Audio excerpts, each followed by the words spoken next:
And 2015 is the last full year of Pinoy.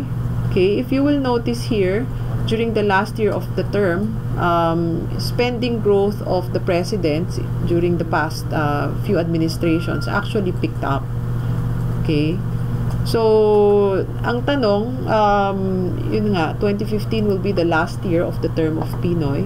So will it pick up? Actually, we're seeing some anecdotal evidence that it is picking up.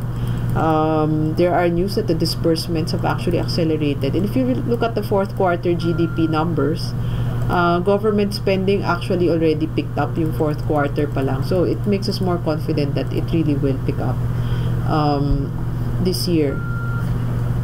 Okay? Tapos yun na nga, let's not be too fixated on politics.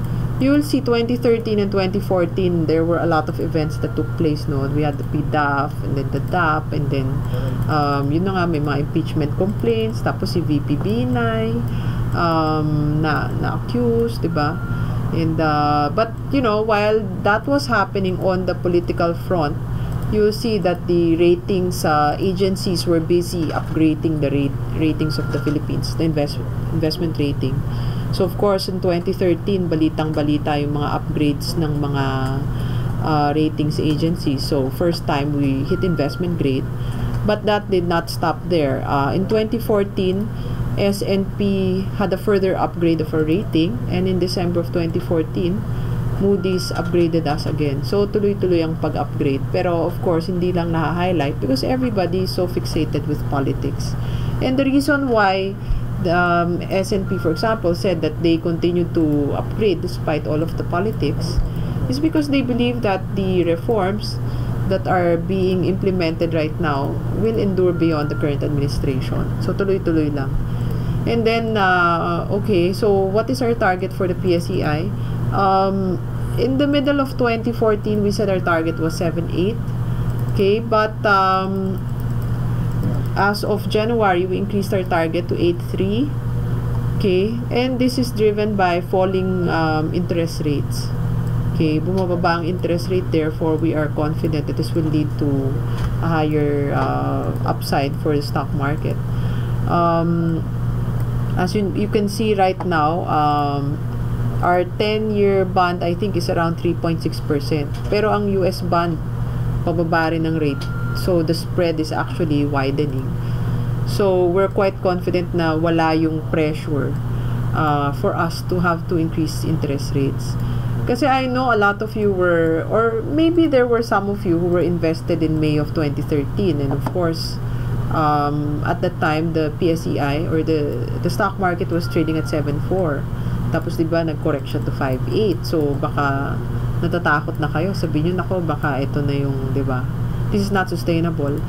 But at that point in time, if you look at the green line, which is the spread, numipis yung spread. So, nangyari, a lot of the money that went to the Philippines went back to the US. Okay? But of course, that was in 2013. Now, it's almost 2 years later. Earnings have continued to go up in the Philippines. And of course, the tightening that people were expecting to happen actually never happened, or if ever it did not happen in the same magnitude and pace as people had expected, which explains why nakita nyo naman ang US bond rate after going up to 3%, bumaba siya ulit. Okay, and of course, ang central bank din naman natin nagtaas ng interest rate. So the spread has again widened between the US and the Philippines. So there is less incentive for foreign money to go back to the US or other countries, as of course they continue to cut interest rates. So what are our stock picks? Okay, so let's start with our first two stock picks. We like DNL and Concepcion Industries, or CIC. Okay, who's DNL? DNL manufactures raw materials used by consumer companies. Okay, and the reason why we like it, of course, aside from being a play on consumers, is because it focuses on specialized products. If you focus on specialized products, pag may competition na pumasok, you are less vulnerable to them. Less vulnerable in the sense that your customers are less likely to shift. Okay, and then we're very positive on the consolidation of Chemres. We believe it will add value to the company. And in fact, the company just came out with earnings, and Chemres' earnings actually almost doubled for the year. So I know that the stock is a bit expensive right now, but it's currently correcting. If it does correct to say below 15.48, then you should buy the stock, in our opinion. Okay, Concepcion Industries, it's a market leader in air conditioning and refrigeration. This will benefit from the growing demand due to large untapped market and Filipinos' increasing affluence. Okay, companies also enjoying improving margins and contribution for new businesses. So recently the company did a joint venture with Otis and Midea.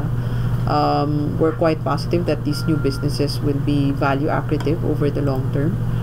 Okay, and well, when we first recommended this, the stock was trading at 46, in fact, or I think 43. Yeah, it was trading at 43, and now it has gone up quite a bit. It's more than 50 pesos.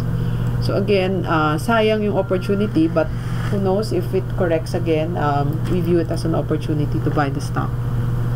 Okay, GT Capital, we like this stock. GT Capital is the holding company for the T family stake in Metro Bank, Toyota Motors, Federal Land, and Global Business Power. So the reason why we like GT Capital is because of Toyota Motors. We believe that it will be a beneficiary of growing motorization of the Philippines. Okay, and aside from that, the weekend, pag nagpunta kayo sa Pilipinas, alam nyo naman kung gaano katindi ang traffic ngayon. So the Toyota will be a major beneficiary of that. And of course, with the weekend, it just means that it will make the imports of automobiles cheaper for GT Capital, meaning greater profits for the company. And kasi dati ang tao iniisip GT Capital is another way to buy Metro Bank. Okay, but now if you think about it, since GT Capital bought more shares of Toyota, and Toyota's earnings have been very strong, Toyota now accounts for a big share of net income and net asset value. So we like it more for being a play on Toyota, and it should be viewed that way. Wag na nating isipin na it's just another Metro Bank, because it's not. It's different already. Then of course, we continue to like the power companies. We have Aboitiz Power. It's the largest power distributor in the Visayas and Mindanao area, and it has a growing portfolio of power generation companies. Okay. It's very safe in our opinion. 89% of the power generation capacity is already contracted, and 2015 will be the year when profits will rebound. So 2014 was a difficult year for Aboitiz, but 2015 should be better. Okay, and then EDC. Okay, it's a pure play on renewable energy. More than 80% of the capacity also is secured with long-term take-or-pay contracts. So, very secure.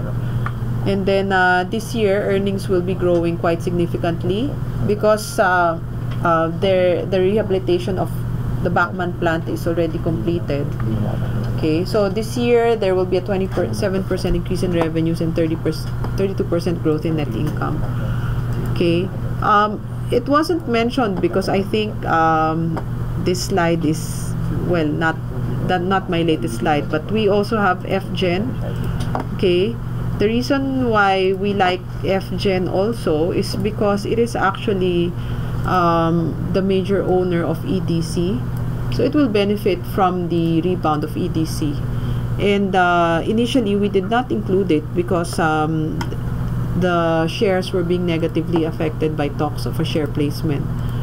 But on January 20 or 21, FGen was actually announced that it already did a share placement. So with the share placement concerns already out of the way, and the stock actually being a more attractive play, we advise investors to consider buying it also. as a pick for power. Other stocks we like, Cebu Pacific. Okay, we like Cebu Pacific because it's the market leader for domestic travel in the Philippines with a 64% market share. It will benefit from industry consolidation and falling oil prices. So with the industry consolidation, you will notice that ticket prices are actually going up. That is one of the benefits for Cebu Pac. And of course, as oil prices go down, this will lead to greater profits for Cebu Pacific. Okay, yun na nga, the removal of the fuel surcharge and the 52 million peso fine for the holiday incident will have a minimal impact on profits. I mean, think about it. Pag nag-book kayo ng ticket ngayon, hindi naman nagiging mas mura dahil wala ng fuel surcharge. Mahal pa rin siya. And we are projecting core profits to more than double to 6 billion in 2016. The stock right now is correcting because we know that oil prices are rebounding. But we view that as actually an opportunity to buy the stock. Kasi ang target naman naming 156 is not even our projection on oil price is not even as low as where it is today. Mas mataas pa siya. So may upside pa rin, or may margin of safety. Okay, Metro Bank, it's the second largest bank in terms of assets and deposits. At the time that we recommended it, it was trading at only 1.5 times price to book. Okay, cheaper compared to BDO and BPI, the two other larger banks. Okay, which we don't think is warranted. This is because the bank had problems, or there were concerns that they would have capital raising. But then again, yun na nga, na-announce na rin yung capital raising. So, actually, after the capital raising activity was announced, tumaas na yung share price. But still, okay pa naman yung presyo. Okay, loan portfolio grew by 21% as of end September, ROE 12.8. Just to point out that it's not an inferior bank despite the fact that it's trading at a discount. So, let's take advantage of this opportunity. Okay, then of course, SM Prime. So, there might be concerns about the property glut and of course, regulations that are hurting property developers. But SM Prime is not only a property developer, it's still predominantly a mall operator with 70% of operating income and 64% of net asset value coming from its malls. Okay, so in that respect, it's a good proxy for consumer spending. Okay, and then of course in the past, it was hurt by talks of a share placement, but we don't think this should be a concern as it already sold 1 billion peso worth of treasury shares, raising 18 billion last November. Right now, actually, SM Prime shares have gone up quite a bit because of the MSCI rebalancing. But assuming that it does correct, we should continue to buy it. It is actually an opportunity to buy the stock. And then we have Ayala Corp. It's the oldest and most diversified holding companies in the country, or among the oldest and most diversified holding companies in the country, with a reputation of excellence given investments in BPI, Ayala Land, Globe, and Manila Water. So I'm sure you know all those brands. And diversification into power infrastructure will help drive long-term growth and increase the defensive sources of income and cash flow for Ayala Land. Okay, so here's a summary of our stock picks. Again, our recommendation for FGen was not included, but of course you can take that into consideration. Yung fair value rin, hindi na-update, pero you can go to the website and just check it. I think we increased our fair value estimates for Aboitiz Power and SM Prime. Okay. So, what are the warning? What are the risks? There are, of course, risks. This market will most likely be very volatile. This is something that we should expect kasi earlier on we talked about how liquidity will be driving the market higher. Okay, and every time the market goes up because of liquidity, there will be volatility. Okay, because obviously if there are talks that the liquidity will be taken away, there is a risk that the market could correct, okay, or investors are a bit more jittery. Okay, then of course there is a risk of capital raising. We know that a lot of companies are announcing share placements. Not that share placements are bad, but in general, pag nag-announce ng share placement, natatakot ang tao na of course, di ba, may dilution, or sometimes when they do the share placement, they do the share placement at a discount. So typically, prices correct during announcements of a share placement, but we view this actually as an opportunity to buy a stock cheaper, assuming that it does correct because of concerns of share placement. Because typically, after going down, nagre-rebound din sila over the longer term. Okay, so in summary, we believe the markets will continue to move higher in 2015, bringing the PSEi well on its way to meet our goal of 10,000 by 2020. And I'd like to emphasize that 2020 is the latest. I'm not saying we have to wait that long. The most important reason why the stock market will continue to go up is ample liquidity, both globally and in the Philippines. Okay, the resulting drop in interest rates makes stocks more attractive compared to other liquid investment assets, despite the PSEi's relatively expensive valuation from a historical perspective. Other reasons why we expect the market to continue going up is the Philippines' above average economic growth outlook for this year and beyond, the favorable impact of falling oil prices on consumer spending, and expectations that reforms to address shortcomings in the country will endure beyond the current administration. And given our view that the liquidity will continue to drive the stock market higher, we increased our end 2015 target for the PSEi to 8,300 from 7,800 after we factored in lower interest rates. Okay, our picks for 2015 include DNL, CIC, GT Cap. So these are consumer plays and a play on the weaker yen. And then Aboitiz Power, EDC, and FGen. Okay, bottom picks because of their expansion plans, and of course they are plays on power. Metro Bank, we believe, is unjustifiably cheap for a bank. SM Prime, a proxy for consumers. Cebu Pacific, play on oil, and AC, it's a bottom-up pick and a power infrastructure play. Risks for 2015 include uneven appreciation in share prices, volatility, and share placements.